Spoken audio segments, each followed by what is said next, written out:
Ilmu kasbi itu adalah ilmu yang dihasilkan lewat belajar. Ada kalanya ilmu laduni. Ilmu laduni itu seperti contoh kamu ditanya gula rasanya apa, manis. Itu nggak usah belajar atau ngerti. Paham? Itu namanya ilmu laduni. Kalau ilmu kasbi itu ilmu yang harus dipelajari. Kamu bisa tahu ini itu diarahkan sama seorang guru.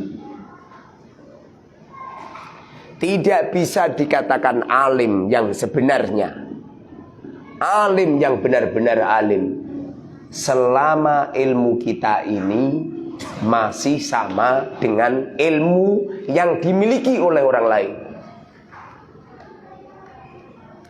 Rukun Islam ada 5, sama yang dimiliki oleh orang lain.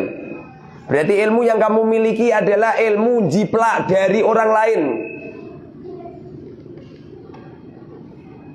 Yang dinamakan alim yang benar-benar alim adalah orang yang diletakkan ilham, orang yang diletakkan maunah, orang yang diletakkan ilmu-ilmu sir di dalam kolbu, lalu ilmunya beda dengan orang lain. Itu baru bisa dikatakan alim. Kalau hanya sekedar jiplak-jiplak neng kitab, iso. Pecet Google ya pinter. Pecetnya pinter ya. Itu artinya kita ini belum mendapatkan ilmu. Makanya Allah mengatakan wattaqullah, takutlah kamu semua kepada Allah, wa yu'allimukumullah. Tentu Allah Subhanahu wa taala akan menitipkan ilmu kepadamu. Ini adalah ilmu tidak sembarang ilmu.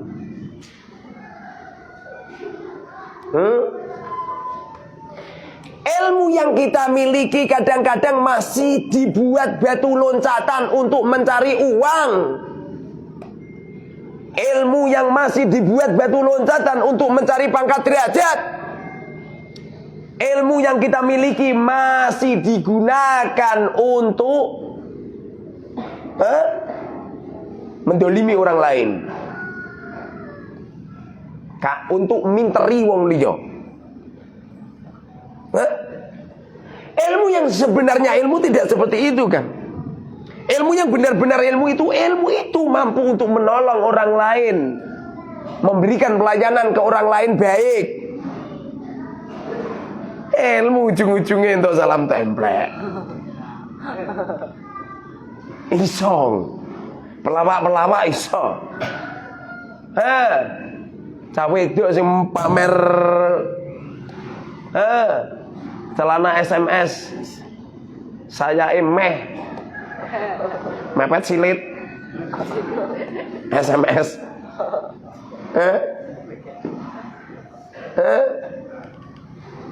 Entuk fulus. Setelah ngebing, setelah melantunkan lagu-lagu dapat uang. Tidak seperti itu kan? Ilmu yang benar-benar ilmu adalah ilmu minallah, ilmu yang dari Allah, yang dititipkan di setiap hati, yang hatinya sudah tidak rakus dengan harta. Dititipkan di setiap hati, yang hatinya tidak untuk mencari keuntungan dari orang lain. Binisbati dia punya ilmu lalu dia nikah, istrinya itu benar-benar dipilihkan yang terbaik, bahkan dia tidak pernah mau megang uang. Contohnya saya. Nak potonganmu wong sombong tuh mesti ngomongin ele Ustaz sombong. Nak potonganmu ning jero ati kamu itu ada unsur pamer toh, Ustaz pamer. Memang orang akan berbicara menurut isi hati yo. Saya dari nikah sampai sekarang toh belum pernah megang uang. Semua uang tak serahkan istri semua. Lelaki itu anti galau. Lelaki itu anti fakir. lelaki dilahirkan oleh Allah langsung kaya. Buktinya juga ini langsung kaya. Beda dengan perempuan nggak punya. Percaya nggak? Biasanya yang bertelur itu hewan-hewan jantan, ya enggak? Hewan-hewan betina yang bertelur. Tapi kaum lelaki, masya Allah. Bender-bender.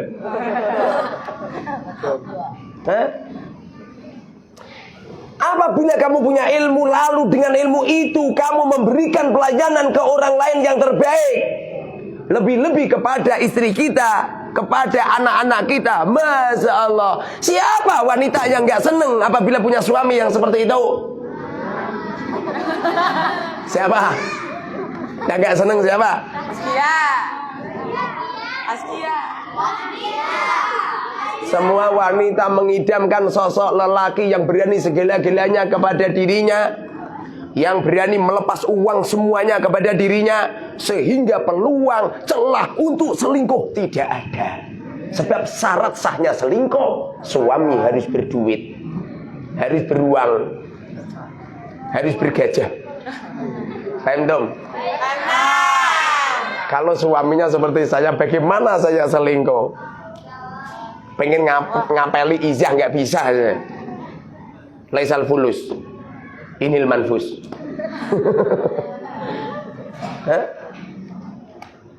Paham? Kamu kalau benar-benar orang alim itu pasti seperti itu.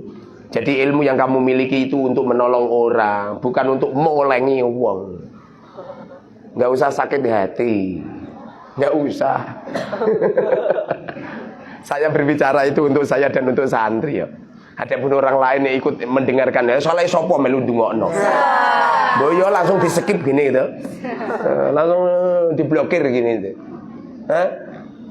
Ilmu itu untuk nolong orang.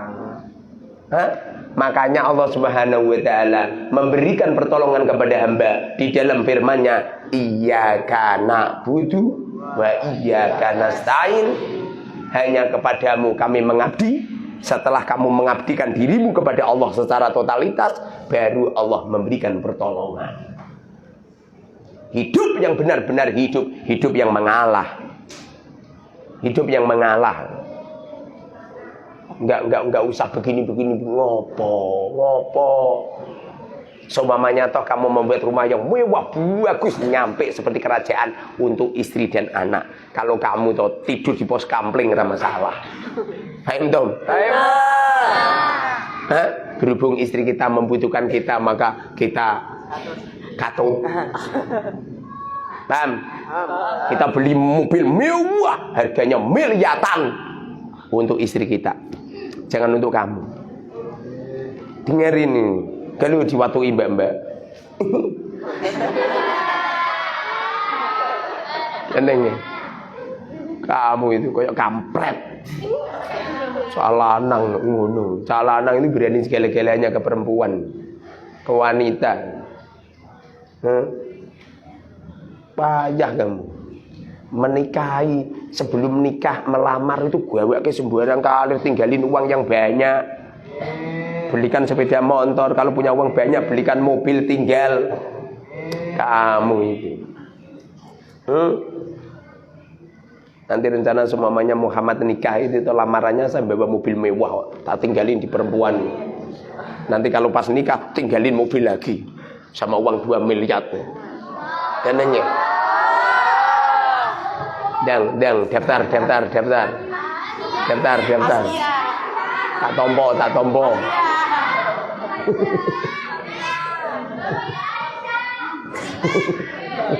Daftar daftar. Tak itoke Husain. Oh tak itoke Hasan nih. Nah ini si Ana harus gandengan karo Hasan terus ya. Lelaki itu seperti itu, berani segala-galanya. Dan ilmu itu jangan sampai dengan adanya ilmu jangan dibuat peluang untuk cari uang. Gak bener itu. Kenapa pondok ini gak ada ijazahnya? Ngopo? Untuk apa? Jadi karyawan nanti kamu.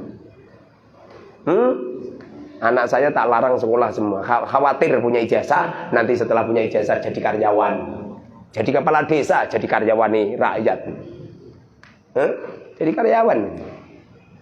Ilmu itu enggak seperti itu.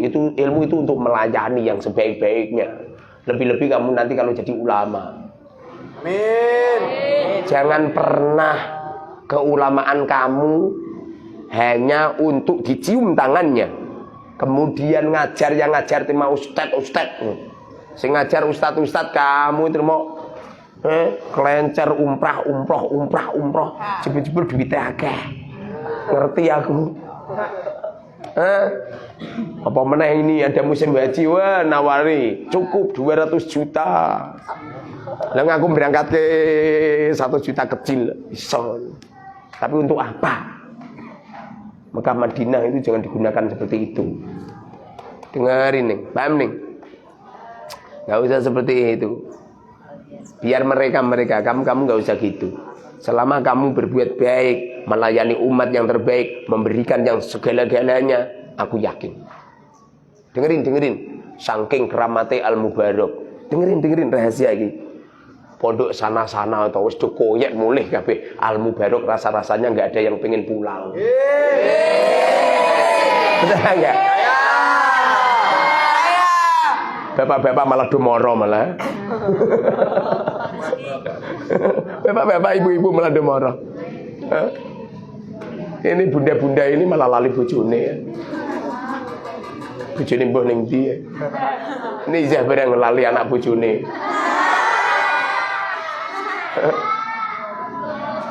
Semoga diberkahi sama Allah Subhanahu wa taala.